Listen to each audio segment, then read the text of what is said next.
तो जैसे हर साल ड्रामा होता है, इस साल भी ड्रामा हो चुका है और इस साल फिर से सीबीएसई ने अपना सिलेबस अपडेट कर दिया है, जिसमें बायो में ऐसे ऐसे टॉपिक जोड़े गए हैं जिनका नाम तक तुमने नहीं सुना होगा। और इसका इम्पैक्ट नीट पे क्या पड़ने वाला है और क्या एनटीए भी ऐसा कुछ करके नीट के सिलेबस में चेंज लाने वाला है, तुम्हें ये चीज़ पढ़नी है कि नहीं पढ़नी है, वो सारी चीज़ें मैं तुम्हें बताने जा रहा हूँ। क्योंकि मैंने देखा कि मतलब मैक्सिमम टीचर्स ने इस पर वीडियो भी बना दी है और कुछ टीचर्स तो ऐसे हैं जिन्होंने इसकी क्लास भी ले ली है। तो क्या तुम्हें ये चीज़ें करनी है कि नहीं करनी है, कब करनी चाहिए, वेट करना है कि नहीं करना है, सप्लीमेंट्री जो बुक लॉन्च करी है सीबीएसई ने वो तुम्हारे लिए है कि नहीं है, डाइजेशन एंड एब्जॉर्प्शन चैप्टर को पढ़ना है कि नहीं पढ़ना है, ये सारी चीज़ें मैं तुम्हें इस वीडियो में बताने जा रहा हूँ। वीडियो में आगे बढ़ने से पहले तुम्हें सबसे पहली चीज़ मैं बता देता हूँ। देखो, ये जो भी सप्लीमेंट्री बुक की पीडीएफ है या फिर जो जो टॉपिक्स ऐड हुए हैं अभी मैं अपने टेलीग्राम पे डाल दूंगा। टेलीग्राम का लिंक डिस्क्रिप्शन में, तो वहाँ से एक बार चेकआउट कर लेना, ठीक है। बाकी चीज़ें मैं तुम्हें समझा रहा हूँ वो समझो। जैसे उन्होंने सप्लीमेंट्री मटेरियल उन्होंने दिया है जिसमें बहुत सारी चीज़ें उन्होंने ऐड कर दी है और बहुत सारी चीज़ें सिलेबस में भी ऐड करी हैं। तो सिलेबस वाली चीज़ पहले मैं तुम्हें दिखा देता हूँ क्या क्या चीज़ें जो उन्होंने ऐड करी है। देखो, पहली चीज़ हमेशा ध्यान में रखना कि सीबीएसई ने इसको ऐड करी है, नीट वाले ने नहीं। नीट की जो एनटीए की जो बॉडी है उसने ऐसा कोई शेड्यूल नहीं निकाला, उसने ऐसा कोई चेंज नहीं किया। ये जो भी चेंजेस हुए हैं वो क्लास 12 और क्लास 11 सीबीएसई के लिए करे गए हैं। तो क्या क्या चेंजेस हुए सबसे पहले बता देता हूँ। स्टेम सेल टेक्नोलॉजी को ऐड किया गया है, ठीक। अभी कहाँ पे ये पूरा है वही तुम्हें दिखा रहा हूँ। रामसार साइट नाम का एक टॉपिक ऐड किया गया है। जो ह्यूमन जीनोम प्रोजेक्ट था उसके साथ human plus rice genome project कर दिया गया है। पूरा का पूरा चैप्टर जो डाइजेशन एब्जॉर्प्शन है उसको ऐड किया गया है। सिंथेटिक थियरी ऑफ एवोल्यूशन को ऐड किया गया है। डेंगू एंड चिकनगुनिया, ये तो मैंने लास्ट ईयर भी पढ़वाया था, डेंगू एंड चिकनगुनिया को उसमें मॉडिफाई किया गया है। और एंटीबायोटिक्स का प्रोडक्शन, उसका यूज क्या है, उसका डिसएडवांटेज क्या है, ये सारी चीज़ें ऐड करी गई हैं, ठीक है। तो इसका जो पीडीएफ है ना, सारे एक्स्ट्रा टॉपिक जितने भी मतलब एक्स्ट्रा टॉपिक ऐड किए हैं उसको मैंने हाईलाइट करके अपने टेलीग्राम चैनल पे डाल दिया, लिंक डिस्क्रिप्शन में है, तुम वहाँ से देख लेना, ठीक है। अब मैं तुम्हें दिखा देता हूँ कि क्या क्या चीज़ है, ठीक है, क्या क्या चीज़ है। ये देखो, ये पीडीएफ हमारी, एक सेकंड रुक जाओ, ये पीडीएफ है तुम्हारी। अब इसमें देखो, ये 2025-26 का तुम्हारा पूरा सिलेबस है। इसमें मैं तुम्हें दिखा रहा हूँ कि क्या क्या चीज़ है। रुक जाओ, चलो, यहाँ तो कुछ नहीं है अभी, देखना बस तुम्हें जहाँ पे होगा वहाँ पे मैंने हाईलाइट किया। जैसे देखो, जब तुम बायोमॉलिक्यूल्स में आओगे ये तो पिछले साल भी बताया गया था कि जो टॉपिक्स एक्सक्लूडेड है, nature of bond linking, monomers in polymer, dynamic state, living state, metabolic basis, concept of metabolism, ये सब पिछले साल ही हटा दिया गया था, ठीक। पिछले वाले करिकुलम में भी हटा दिया गया था, ठीक। ये सीबीएसई का करिकुलम है, मैं फिर से बोल रहा हूँ, नीट का करिकुलम नहीं है, नीट का सिलेबस नहीं है, ठीक। चलो, यहाँ देखो, ये बोल रहा है कि the following topics are included in the syllabus but will be assessed only formatively to reinforce understanding without adding to summative assessment. मतलब एकेडमिक स्ट्रेस को कम करने के लिए ये चीज़ तुम्हारे थियरी एग्जाम में नहीं पूछी जाएगी। ये कौन बोल रहा है? सीबीएसई बोल रहा है कि सीबीएसई का जो पेपर होगा बायो का उसमें ये चीज़ नहीं पूछी जाएगी, लेकिन ये सारी चीज़ें तुमको ऐड करके और जैसे वाइवा होता है वहाँ तुमसे पूछी जा सकती हैं, ठीक है। फाइल बनानी हो वहाँ पर तुमसे दी जा सकती है। तो ये नीट वालों के लिए नहीं है, ये सीबीएसई वालों के लिए। नीट वालों के लिए क्या करना बता रहा हूँ मैं। इसमें देखो, पूरा डाइजेशन एब्जॉर्प्शन है, alimentary canal, digestive gland, role of, मतलब जितना चीज़ था सारा का सारा है। कहाँ से लेना है?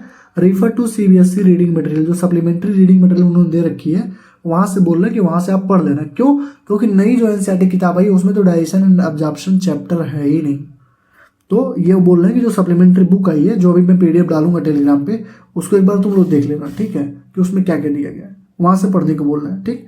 आगे जैसे तुम बढ़ोगे तो इसमें कुछ नहीं चेंज हुआ। यहाँ देखो, मॉलिक्यूलर बेसिस ऑफ इनहेरिटेंस में देखो, human and rice genome project. हमारा क्या था? ह्यूमन जीनोम प्रोजेक्ट था, ह्यूमन जीनोम प्रोजेक्ट था, ठीक है, जो कि 1990 में स्टार्ट हुआ था, 2003 में खत्म हुआ था, ठीक है।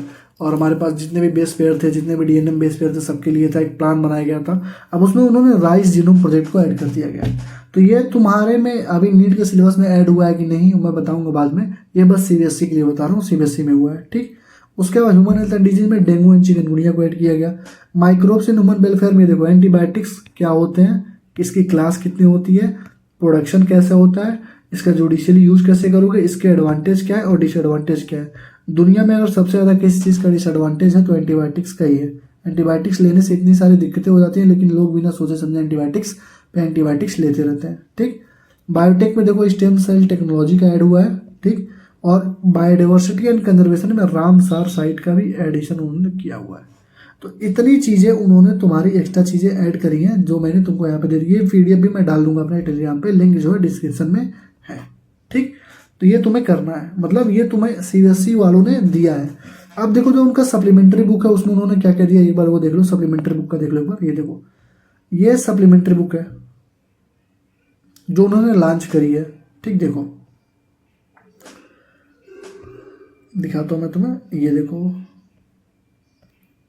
ये देखो। सबसे पहले उन्होंने टॉपिक रिप्रोडक्शन इन ऑर्गेनिज्म में ऐड किया हुआ है। स्पोरुलेशन है, यूनिपेरेंटल क्या होता है, फ्रेगमेंटेशन क्या होता है, रीजनरेशन क्या होता है, ये तो बेसिक चीज़ है। लेकिन मेन चीज़ तुमको दिखा रहा हूँ मैं, देखना अभी देखना।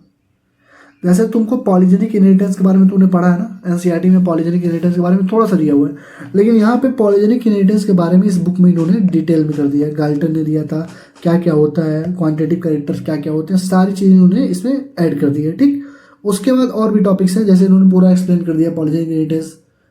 तो पॉलीजेनिक इनहेरिटेंस तुम्हारे टॉपिक में है, उसको यहाँ पे इलोबोरेट करके एग्जाम्पल वगैरह इन्होंने देके पूरा अच्छे से एग्जाम्पल देके इन्होंने समझाया हुआ है। ठीक, अब देखो जो sex determination in honey B में था तुम्हारा, और प्लियोट्रॉपी भी थोड़ा सा लिखा हुआ है। प्लियोट्रॉपी के बारे में इन्होंने पूरा यहाँ पे समझाया है डिटेल में, एग्जाम्पल लिखा है पूरा। और sex determination in human honey bee, इसमें तुम देखा होगा छोटा सा इतना पॉइंट में एनसीईआरटी में लिखा गया था। इस बार देखो उन्होंने क्या किया है, sex determination in honey B को डिटेल में कर दिया है, यहाँ पे पूरा बता दिया कैसे क्या क्या होता है। देख रहे हो अभी तक ये पूरा है। ठीक, कलर ब्लाइंडनेस को भी यहाँ पे पूरा डिटेल में बता दिया है कैसे होता है। ठीक है, थैलेसीमिया में देखो, थैलेसीमिया में तुमने अल्फा पढ़ा था। ठीक है, उसके बाद तुमने बीटा पढ़ा था। ठीक, लेकिन डेल्टा थैलेसीमिया इन्होंने ऐड किया है यहाँ पे, तो डेल्टा थैलेसीमिया हो गया। तो मैंने जो तो थंबनेल था वहाँ पे भी डेल्टा थैलेसीमिया के बारे में मैंने लिखा हुआ था। तो अल्फा बीटा अब डेल्टा आ गया। डेल्टा पढ़ना है कि नहीं पढ़ना अभी बताता हूँ थोड़ी देर में। डेंगू के बारे में इन्होंने पूरा लिखा हुआ है, चिकनगुनिया के बारे में लिखा है। देखो राइज जीनोम प्रोजेक्ट के बारे में इन्होंने यहाँ पे लिखा हुआ है, जो कि सिलेबस में चेंज हुआ है। सीबीएसई के यहाँ पे उन्होंने डाल दिया राइज जीनोम प्रोजेक्ट। ठीक, बाकी इवोल्यूशन के बारे में थोड़ा सा उन्होंने लिखा हुआ, जो सिस्टमेटिक थ्योरी पे इवोल्यूशन था उसमें तुम देखना थोड़ा बहुत चीज़ें यहाँ पे लिखी हुई हैं कि जो वान बोर अर्नस्ट हैकेल थे उन्होंने री इंटरप्रेट किया बेयर्स के law in the light of evolution. मतलब ये सारी चीज़ें तुमसे पूछी जाएंगी कि नहीं, अभी थोड़ी देर में बताता हूँ। लेकिन ये चीज़ें अच्छी चीज़ें थोड़ी थोड़ी इसमें ऐड करी गई हैं, मतलब जहाँ से क्वेश्चन बनाए जा सकते हैं। लेकिन ऐड होगा कि नहीं होगा अभी थोड़ी देर बता रहा हूँ मैं। उसके बाद ये तुमको पूछा ही जाता है।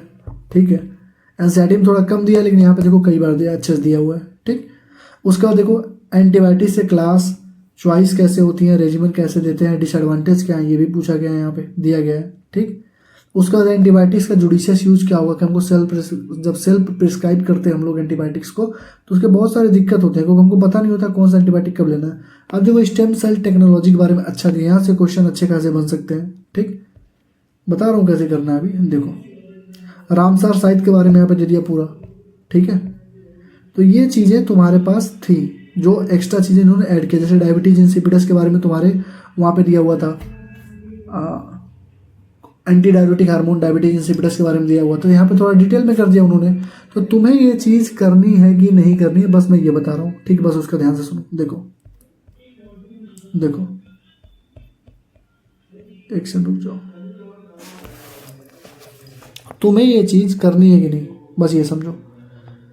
ये जो भी चीज़ दी गई है ये नीट के लिए अप्लीकेबल है कि नहीं, मैं ये बता दे रहा हूँ। देखो ये सीबीएसई में चेंज हुआ है, सबको पता है, क्लियर। ये सीबीएसई में चेंज हुआ है, सबको पता है।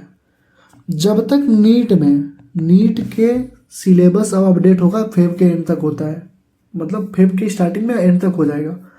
तो जब तक नीट का सिलेबस ना आ जाए तब तक ये चीज़ तुमको नहीं पढ़नी है। कई सारे टीचर्स ने पढ़ा दिया, वन शॉट लेके डिटेल में करा दिया है, तुमको नहीं पढ़नी है।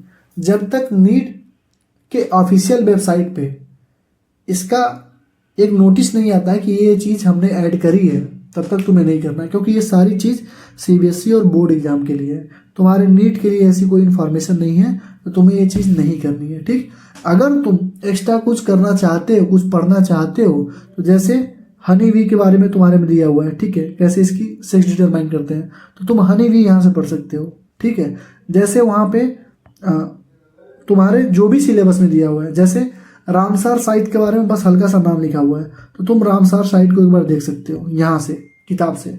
मतलब जो चीज़ तुम्हारे सिलेबस, जैसे प्लेयोट्रॉपिज्म है, पॉलीजेनिक इनहेरिटेंस है, तो वो एनसीईआरटी में दी हुई है, तो तुम उसका डिटेल में और थोड़ा बहुत पढ़ना चाहते हो तो इस सप्लीमेंट्री बुक के पीडीएफ से पढ़ सकते हो। लेकिन जो एक्स्ट्रा चीज़ें दी हुई हैं तुमको उसको पढ़ने की नीड नहीं है, जैसे डाइजेशन एंड एब्जॉर्प्शन, कोई भी नीड नहीं है तुमको पढ़ने की, अनटिल एंड अनलेस कि एनटीए खुद से नोटिस निकालता है कि नीट में भी ये चीज़ आने वाली है। ठीक है, समझ में आ रही है? मतलब जो चीज़ अभी तुम्हारे सिलेबस में थी उसका इलाबोरेट करके अगर यहाँ पे दिया हुआ है तो तुम यहाँ से पढ़ लो। इससे sexual determination in honey bee, pleiotropism, polygenic inheritance दिया हुआ है, रामसार साइट के बारे में थोड़ा सा पढ़ सकते हो। ठीक है, ये सारी चीज़ें जो पहले से एनसीईआरटी मौजूद है तुम्हारे, बस उनको एक बार देख लो। लेकिन जो बाकी नई चीज़ ऐड हुई हैं वो तुमको, जैसे स्टेम सेल टेक्नोलॉजी है, कोई देखने की नीड नहीं है। जब अगर आ गया, जैसे मान लो फेम में आ गया, जैसे मान लो फेम में नोटिस आई कि भैया आप लोगों को ये करना ही करना है, तो भाई एक दिन का भी टाइम नहीं लगेगा, 5 घंटे भी नहीं लगेंगे तुमको ये करने में। तो अभी से इतना स्ट्रेस लेके तुम क्यों घूमोगे? तुम वही पढ़ो जो अभी तक पढ़ा रहे थे।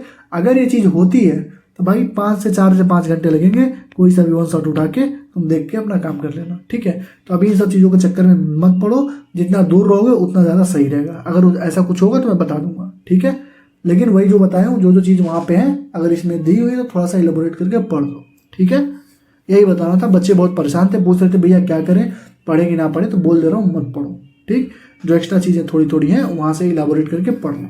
ठीक है, समझ में आई चीज़ें? ठीक, इसकी सारी पीडीएफ जो है मैं टेलीग्राम पे डाल दे रहा हूँ। ठीक है, thank you, all the best, पढ़ाई करते रहो। अगर वीडियो अच्छी लगी हो तो लाइक कमेंट शेयर जरूर करना, और वीडियो को हाइप कर देना, अपने दोस्तों के पास शेयर कर दो कि नहीं पढ़ना है, बस बात खत्म। ठीक है, thank you, all the best.